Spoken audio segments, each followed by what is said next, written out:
Hi, my name is Linda, and I'm the current BMSA VP Academics. We're here with Dr. Christine Bell today for a quick introduction to our class, Physiology 2130. So first, tell us about yourself. Well, hi everyone, I'm Dr. Bell, and thank you so much for having me, Linda. This is really fun and interesting, and I hope that a lot of people watch these videos and really appreciate them. So a little bit about myself. Well, I am a graduate of Western. I did my PhD here in Dr. Andy Watson's lab, and I studied reproductive biology. And so I teach actually in the fourth year human embryology class in health studies. I also teach Physiology 2130, which is this class, and Physiology 1020. And I've been on faculty here at Western for about 6 years. And so a little bit more about myself. Well, like I said, reproductive biologist, and I really took my work home with me. I'm a mom of 4 kids, and I have a 9-year-old and twin 7-year-old girls and a 4-year-old little boy who is going to be starting school this year. And so we'll see what that's like, and we'll just take it day by day. And yeah, so that's what I'm like. It's able to work online and work on these modules and be home with my family. Wonderful. Are there any tips or anything that most people struggle with in your course that they should be aware of? I think one of the things that students have struggled with in the past is that physiology, the way that the course is delivered and the way that a lot of courses are delivered, right? They're delivered in chapters. And so you get this chapter and this one chapter about lungs, or this one chapter about kidneys, or this one chapter about cells. And physiology is not just the study of systems, but how those systems are integrated together. So to really start thinking about how the whole body is affected if something goes wrong with the lungs or something goes wrong with the kidneys. And so I think for students, sometimes they struggle to then connect those different chapters together because a textbook can't always integrate those chapters the way we would want, or the information isn't always integrated that way. So one of the things that I've done to try to help students with that is I've created case studies that integrate situations that require students to look at more than one chapter or more than one module or one system at a time, so that they can start putting together those layers of physiology and see how everything is integrated. Because the whole body is basically one big system trying to maintain itself. Okay. Oh, that's cool.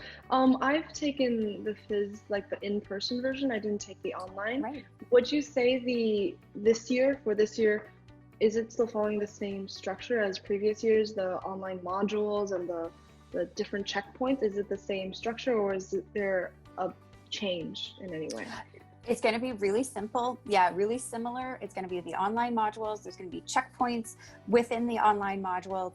And I've also recorded a lot of video podcasts. So it's like me and the screen, so that what I've done is I've identified the topics that students have the most questions about. And I've made short, around 10-minute videos explaining them. And we also have summaries. So if people prefer reading and reading through the information, they can read a summarized version of it as well. Do you have any particular advice or like last tips for students in light of the new online course structure, not only just for phys, but also for a lot of other classes?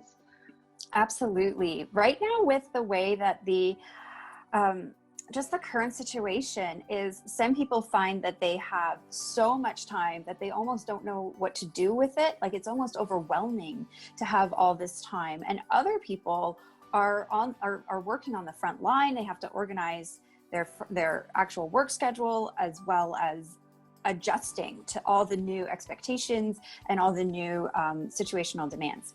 And so I think in both situations, the solution is really to stay as organized as you can, and then to honor the schedule that you've put in place.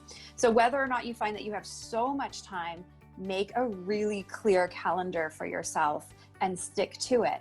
And if you find that you're working and there's so many demands on your time, also make a really clear calendar and stick to it. So what I've done for this year is I've taken all of the different modules and I've broken them down so that you know exactly what you could be looking through. So I've broken it down sort of per topic and per day, per week, So my recommendation is to do a little bit of physiology every day, probably between 30 minutes to an hour. I've broken it down, 5 days a week, not 7 days a week. I've broken it down over 5 days, and the 5th day is always a review day. So you have 4 days of working on the lecture, and then that 5th day is a chance to review what you've just done. And so my hope is that'll really help students be able to organize their time. It's students in the past have become very overwhelmed because they leave it to, it's just online. So if there's no set schedule, it's really hard to commit to it. And then in the last week, they're trying to study loads and loads and loads of information.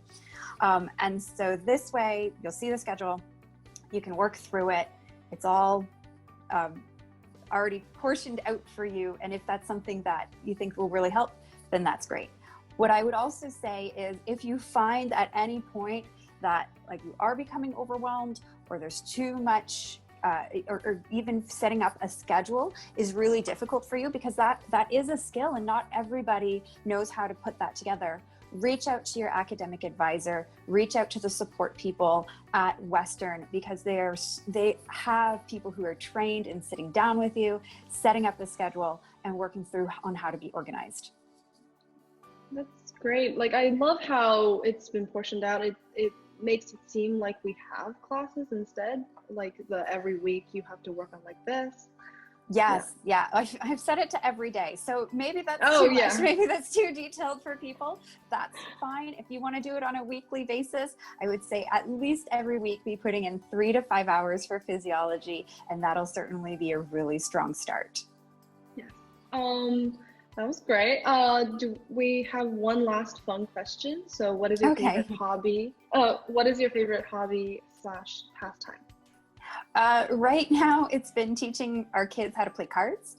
And so we've taught them how to play crazy eights and how to play hearts. And even my 4-year-old, like, he really gets crazy eights. Hearts is a little bit too difficult for him, but it's so fun to just see them learning and discovering, and just like teaching them how to ride bikes and teaching them how to play board games and stuff. So that's really been a really joy in our lives. So that's been my hobby. Oh, yes. Like, that sounds like really fun, actually, especially with the timing.